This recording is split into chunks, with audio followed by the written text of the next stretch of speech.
outlining the resistance. And just on the USAID point, I do think it is very interesting because one of the things that they were advocating for in this paper, and for what it's worth, Norm Eisen was the guy who sued Doge initially within 3 minutes of the Trump administration.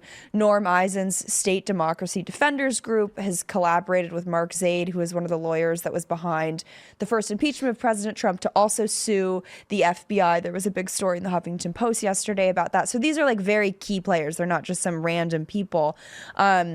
But I was reading through the report today. We're talking about it on War Room, and USAID is mentioned dozens of times. The report's like 158 pages or whatever.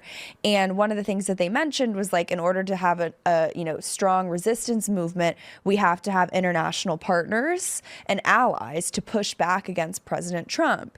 And so to me, when I hear what's going on at USAID, I'm like, oh, you guys wanted to launder a bunch of money to a bunch of international resistance groups in the name of democracy, and that was how you were going to resist President Trump, because that's what they called for in the playbook by the same guy who's suing Doge, right? So these are all the same act. Like, this is, I know the deep state is a very nice cutesy term, but like, this is the deep state, right? Like, if there's a face to it, it's actions like this, and they have their finger in the lawsuits and everywhere. But from just a narrative perspective, and to that point, last thing I know, I'm talking. No, it's fine. That's why you're here. We're interested in your perspective.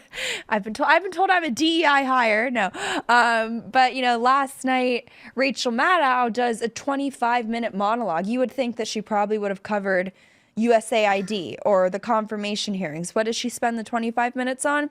Going on and on about the power and importance of independent and alternative media.